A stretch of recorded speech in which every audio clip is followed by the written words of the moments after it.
ஆதி என்னும் பராமரையே அன்பான மனோன்மணியே சோதியனும் பஞ்சகத்தாலே சொற்பெரிய கரிமுகனே தீர்த்து நீக்கும் கந்தவளே திருத்துகின்ற குருநாதர்களே 18 சித்தர்களே பண்பான பரமசிவமே ஓதியே ஜோதிடங்கள் உரைப்பதற்கு நாத விந்து வடிவாக நல்ல துணை ஆவீரே.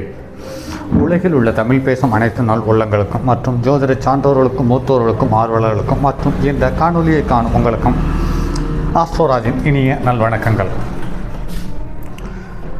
ஜோதிடம், ஆன்மீகம், வாழ்வியல், மருத்துவம் என்ற 4 தலைப்புகளில் தொடர் காணொளிகளாக கொடுத்து வருகிறோம். அந்த வகையில் இன்று ஜோதிடத்தில் மற்றும் ஒரு காதல் திருமணம் என்ற தலைப்பில் ஒரு பெண்ணின் ஜாதகம் 1/1/1999 காலை 5:55 பிறந்த பெண் குழந்தையினுடைய ஜாதகம் இது. இதை பாருங்கள் நண்பர்களே. லக்னம் மூலம் 2 அதாவது கேதுவனுடைய சாரத்தில் பிறந்திருக்கிறது. சூரியன் போராடம் 1 சுக்கிரனுடைய சாரம், சந்திரன் மிருகசீரிஷம் 3 செவ்வாயினுடைய சாரம், செவ்வாய் சித்திரை 1 சுயசாரம், புதன் கேட்டை 4 சுயசாரம், குரு போரட்டாதி 3 சுயசாரம், சுக்கிரன் உத்திராடம் சூரியனுடைய சாரம், சனி அஸ்வினி 1 கேதுவனுடைய சாரம், ராகு மகம் 1 கேதுவனுடைய சாரம், கேது அவிட்டம் 3 செவ்வாயினுடைய சாரம். பாருங்கள் நண்பர்களே, தனுசு லக்கணம், மிதுன ராசி. லக்கணத்துக்கு 7ஆம் இடத்தில் சந்திரன், 2ஆம் இடத்தில் சுக்கிரன், 3ஆம் இடத்தில் குரு கேது, 5ஆம் இடத்தில் சனி, 9ஆம் இடத்தில் ராகு, 10ஆம் இடத்தில் செவ்வாய், 12ஆம் இடத்தில் புதன். பாருங்கள் நண்பர்களே, இந்த காதல் திருமணத்தை உருவாக்கிய கிரகம் என்று பார்க்கும் பொழுது குருவுக்கு 5இல் சந்திரன், சனிக்கு 3இல் சந்திரன். பாருங்கள் நண்பர்களே, குரு 4ஆம் இடத்துக்குரிய கிரகமும் அதுவே, 3ஆம் லக்னாதிபதியும் அதுவே தன்னுடைய 7ஆம் இடத்துக்கு திரிகோணத்தில் அமர்ந்து அதுவும் சுயசாரத்தில் அமர்ந்ததால் தன்னுடைய வாழ்க்கையை தானே நிர்ணயம் செய்திருக்கிறது. அதாவது லக்னத்துக்கு 7ஆம் இடத்தில் சந்திரன் மிருகசீரிஷ நட்சத்திரத்தில், அதாவது பாலுணர்வு மிகுந்த கிரகத்தினுடைய நட்சத்திரத்தில், அந்த சந்திரனுக்கு வீடு கொடுத்த புதன் என்று பார்க்கும் பொழுது சுயசாரம் வாங்கி தன்னுடைய செவ்வாயும் புதனும் பரிவர்த்தனை பெற்று இந்த அவசர திருமணத்தை நடத்தியிருக்கிறது என்பது நடைமுறையில் பார்க்க முடிகிறது. அதே சமயத்தில் ஒரு ஜாதகத்தில் 7ஆம் இடத்தை செவ்வாய் சனி குரு ராகு சம்பந்தப்பட்டாலே அவர்கள் அவசர திருமணத்தை அதிகமாக உத்தேசிக்க வேண்டியத சூழ்நிலையை உருவாக்கி தந்து விடுகிறது. அந்த வகையில் பார்க்கும் பொழுது 7ஆம் இடத்தில் சந்திரன் இருப்பது சௌகரியமானதல்ல. அது கற்பனையையும் 15 நாள் வளர்பிறையும் 15 நாள் தேய்பிரையை தரக்கூடிய எண்ண ஓட்டத்தை கொண்ட சந்திரன் லக்கணத்துக்கு 7ஆம் இடத்திலிருந்து அவசர கதியாய் வாழ்க்கை துணையை தேர்ந்தெடுக்க ஒரு சூழ்நிலை உருவாக்கி தந்தது. இதில் பாருங்கள் நண்பர்களே, இந்த திருமணம் என்று பார்க்கும் பொழுது குரு ராகு கேதுவோடு சம்பந்தப்பட்டு சனியும் சம்பந்தப்பட்டதால் இந்த காதல் திருமணம் அமைந்தது என்பதை மறக்க முடியாது. அதே மாதிரி சூரியனும் சனியும் ஒருவருக்கொருவர் திரிகோணத்தில் அமர்ந்தது. இந்த திரிகோணத்தில் அதிகமாக ஜோதிடர்கள் சுட்டிக்காட்டுவதில்லை. திரிகோணத்தில் ஒன்று உற்று பார்த்தீர்களானால் விளக்கம். ஒரு திரிகோணத்தில் ஒரு ஸ்தானத்தில் எந்த ஒரு கிரகத்தினுடைய நட்சத்திரங்கள் இருக்கிறதே அதே நட்சத்திரத்தினுடைய கிரகங்கள் தான் அடுத்த 2 திரிகோணங்களில் இருக்கும். அதாவது மூலம் போராடம் உத்திராடம், அசுபதி பரணி கிருத்திகை, மகம் பூரம் உத்திரம்.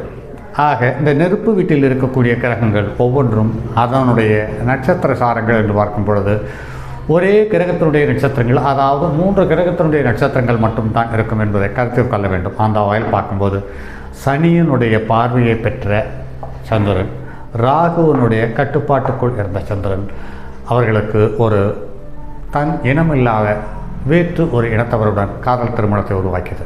சரி, இந்த காதல் திருமணம் இந்த தனுசு லக்னம் மிதுன ராசியில் பிறந்த ஒரு பெண் குழந்தைக்கு காதல் திருமணத்தை நடத்தி வைத்த கிரகங்கள் எது என்று பார்ப்போமானால், இந்த திருமணம் நடந்தது குரு திசையில் குரு புத்தியில் கேதுவோடு சேர்ந்திருந்து திருமணத்தை நடத்தியிருக்கிறார் குரு.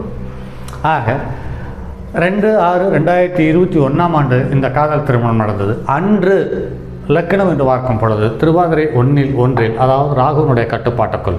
அதுக்கு அடுத்தது சூரியன் ரோகிணி 3 சந்திரனுடைய கட்டுப்பாட்டுக்குள். அதுக்கு அடுத்தது சந்திரன் சதயம் 3 போரங்கள் நண்பர்களே. சந்திரனும் லக்கணமும் ராகுவனுடைய சாரம் பெற்று ராகுவனுடைய அழுத்தத்தை அதிகமாக பெற்றது. செவ்வாய் புனர்பூசம் குருவனுடைய சாரம், புதன் மிருகசீரிஷம் செவ்வாயினுடைய சாரம், குரு சதய நட்சத்திரத்தில் பயணிக்கும் காலம், சுக்கிரன் மிருகசீரிஷ நட்சத்திரத்தில் பயணிக்கும் காலம், சனி திருவோண நட்சத்திரத்தில் பயணிக்கும் காலம், ராகு ரோகிணி நட்சத்திரத்தில் பயணிக்கும் காலம், கேது அனுச நட்சத்திரத்தில் பயணிக்கும் காலம். இந்த குரு திசை குரு புத்தி நடந்த காலத்தில் இந்த கிரகங்கள் இதனுடைய நட்சத்திரம் சாரம் பெற்ற கிரகத்தினுடைய கட்டுப்பாட்டுக்குள் இயங்கியது பெரும் பலகீனமாக கருதப்படுகிறது. அதே சமயத்தில் பாருங்கள் நண்பர்களே, சனிக்கு ஒரு காதல் திருமணம் என்று நடக்கும் பொழுது பூர்வ ஜென்ம கர்மாவை அடிப்படையாக கொண்டே இயங்கி கிரகங்கள் தன்னுடைய காரியத்தை நடத்தி காட்டுகிறது என்பதை கருத்தில் கொள்ள வேண்டியதாக இருக்கிறது. இதில் முதல் விஷயம் சனி என்று பார்க்கும் பொழுது சனி பிறந்தகால ஜாதகத்தில் சனி நீச்சம் பெற்று மேசத்தில் இருக்கிறது. அதே சமயத்தில் திருமண நடந்த காலத்தில் சனி வக்கரம் பெற்று மகரத்தில் இருக்கிறது. மேசத்தில் இருக்கக்கூடிய நீச்ச சனியினுடைய பார்வை தன்னுடைய 10ஆம் பார்வையால் அமர்ந்தது. அந்த வகையில் பார்க்கும்போது குருவுக்கும் சனிக்கும் கோச்சார சனிக்கும் ஜென்மத்தில் இருக்கிற சனிக்கும் தொடர்பு வந்தது. அதற்கு அடுத்து பார்த்தீர்களானால் சூரியன் குரு என்று பார்க்கும் பொழுது பிறந்த காலத்திலேயும் கும்பத்தில் இருக்கிறது. அதுவும் சதயத்தில் ராகுவனுடைய சாரத்தில் இருக்கிறது. அதே சமயத்தில் பிறந்தகால ஜாதகத்தில் குரு கும்பத்தில் இருக்கிறது.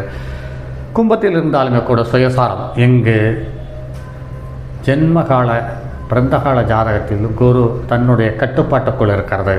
இங்கு திருமண காலத்தில் குரு சதயத்தில் அதாவது அந்நிய ஜாதியினுடைய கட்டுப்பாட்டுக்குள் வந்துவிட்டது.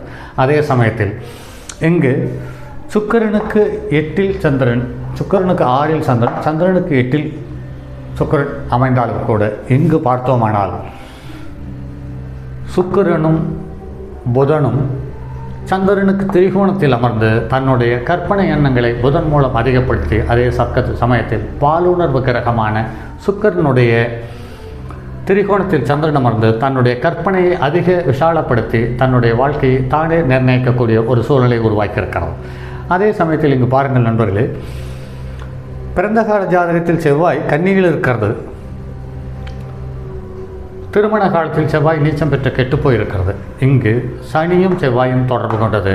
இங்கு செவ்வாய் தன்னுடைய 8ஆம் பார்வையாக சனியை பார்த்திருக்கிறது. ஆக சனி, செவ்வாய், குரு, சந்திரன், சுக்கிரன் இது அனைத்தும் ஒருவருக்கொருவர். புதன் புத்தியை தந்தது, சந்திரன் மனத்தை தந்தது, சுக்கிரனும் செவ்வாய் உணர்வுகளை தந்தது, குரு காரியத்தை தந்தது, சனி தன்னுடைய பூர்வ ஜென்ம கர்மாவை நிறைவேற்றி காட்டியது என்பது நடைமுறையில் பார்க்க முடிகிறது.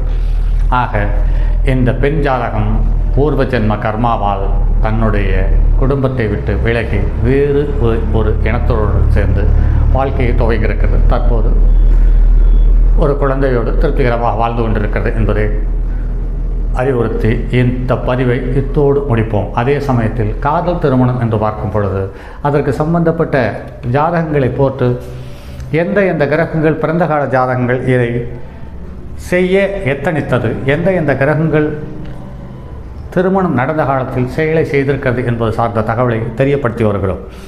இப்படி ஒன்றுக்கு மேற்பட்ட இதுவரை காதல் திருமணங்கள், அடுத்தும் ஒரு காதல் திருமணம் சம்பந்தப்பட்ட தகவல் தான். இந்த காதல் திருமணத்திற்கு கண்டுகளிக்க வந்த நண்பர்களுக்கும் உறவுகளுக்கும் மற்றும் இனிய வணக்கங்கள். வழக்கமாக சொல்லுவது ஐயர் வீட்டில் திருமணம் அவரவர் வீட்டில் விருந்தோம்பல் என்ற வகையில் வாருங்கள் நண்பர்களே. ஜோதிடம் கற்றுக்கொள்ளக்கூடிய எண்ணங்கள் இருப்பவர்கள், திருமணம் செய்து கொள்ள காதல் திருமணத்தின் மீது ஈடுபாடு உள்ளவர்கள் இந்த ஜாதகத்தை பாருங்கள், ஒவ்வொன்றாக பாருங்கள். உங்கள் காதல் திருமணம் நடக்குமா நடக்காதா என்பதை பூரணமாக உங்களால் உணர முடியும் என்பதற்காகவே இந்த முயற்சியை மேற்கொண்டிருக்கிறேன். மற்றும் அடுத்தது ஒரு காதல் திருமணத்தில் சந்திப்போம். அதுவரை உங்களிடமிருந்து விடைபெறுவது உங்கள் அன்பு நண்பன் எம் ராஜரத்தினம். தங்கமான் மழுவோடேந்தி தன்மதி தலையில் கொண்டோன் மங்கையர் பதிக்கச் சொன்ன மாமூலி ஜோதிடத்தை இங்கு யாம் உரைப்பதற்கோர் ஏமை என்ன பிழை வராமல் காக்க செங்கன்மால் மருகன் யானைச்சரன் பதம் காப்பதாமே.